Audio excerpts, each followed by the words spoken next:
একটি নতুন ভিডিওকে সাথে নিয়ে আমি চলে এসেছি আপনাদের হোস্ট অভিজিৎ। আমি এই মুহূর্তে রয়েছি দক্ষিণ ভারতের তামিলনাড়ু রাজ্যের ভেলোর ডিস্ট্রিক্টে।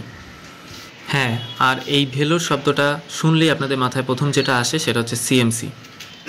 আর এই ছোট্ট শহরটার একটা ভিউ আপনাদের কাছে তুলে ধরতে চলেছি আমাদের এই 6 ইঞ্চি স্ক্রিনের মাধ্যমে। আসুন আমার সাথে সাথে আপনারাও দেখুন। আমি দাঁড়িয়ে আছি হোটেলের টপে এবং এখান থেকে আপনাদেরকে পুরো শহরটার ভিউটা দেখানোর চেষ্টা করছি। এরপর আমরা চলে যাব এখান থেকে বালাজিনগর, সেখানে ভেলোর ফোর্ট দেখব এবং তারপরে জলকণ্ঠেশ্বরা টেম্পল দেখব। এগুলো আজকে আমাদের এই ব্লগের দর্শনীয় স্থানের মধ্যে থাকবে। চলুন, চলে এসেছি বালাজিনগরে এবং এখান থেকে ভেলোর ফোর্টের সামনে দাঁড়িয়ে রয়েছি আমি এই মুহূর্তে। এই ফোর্টের সামনের বিউটিটা কিছুটা এরকম। পরিবার পরিজন নিয়ে চলে আসুন, স্বচক্ষে দেখে নিন, দেখবেন হতাশ হবেন না, কথা দিচ্ছি। টিপু এবং হায়দার মহল নামেও পরিচিত এই ভেলোর ফোর্ট।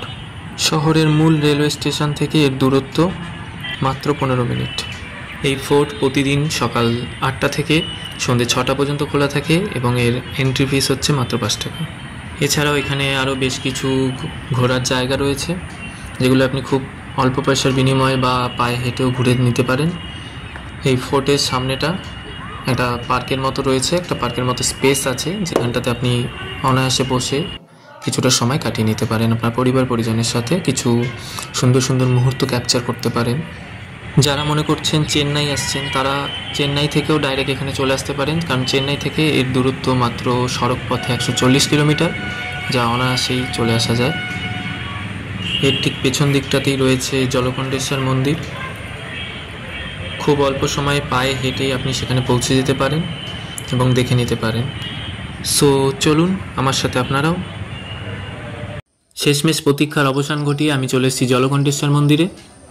এটা হচ্ছে এই মন্দিরের ফ্রন্ট।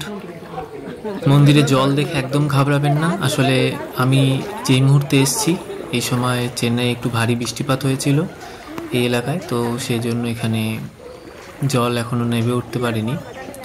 মেশিনপত্র লাগানো রয়েছে। আপনারা কিছুদিন পরে আসুন, কয়েকদিনের মধ্যে এটা আশা করি ঠিক হয়ে যাবে।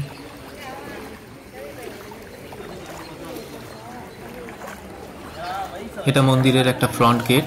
এখান থেকে দেখা যাচ্ছে একদম সোজাসুজি আমাদের সিদ্ধিদাতা গণেশের মূর্তি রয়েছে এখানে। আর এখানে পুরোটাই কুষ্টি পাথরে। আপনারা চাইলে এখানে পুজোও দিতে পারেন, সব রকম ব্যবস্থা এখানে রয়েছে। এই জলকণ্ঠেশ্বর মন্দিরের মুখ্য দেবতা ভগবান শিব। মন্দিরে প্রবেশের সময় সকাল 6:30 থেকে দুপুর 1টা এবং বিকেল 3টে থেকে রাত্রি 8:30 পর্যন্ত। আর এখানে এসে লাড্ডুর স্বাদ অবশ্যই গ্রহণ করবেন। খুব অল্প টাকার বিনিময়ে এখানে লাড্ডু প্রসাদ পাওয়া যায়, এখান থেকে কিনে অবশ্যই তা গ্রহণ করবেন। আর এখানে আমার সাথে এসছে আমার ছোট মামা আমাকে এটাই বলছে যে এখান থেকে নিলে চূড়াটা ভালো আসবে।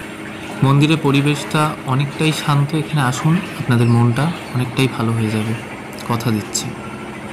ভিডিওটা ভালো লাগলে অবশ্যই জানাবেন, কমেন্ট করবেন আর সাবস্ক্রাইব করে পাশে থাকবেন। ধন্যবাদ।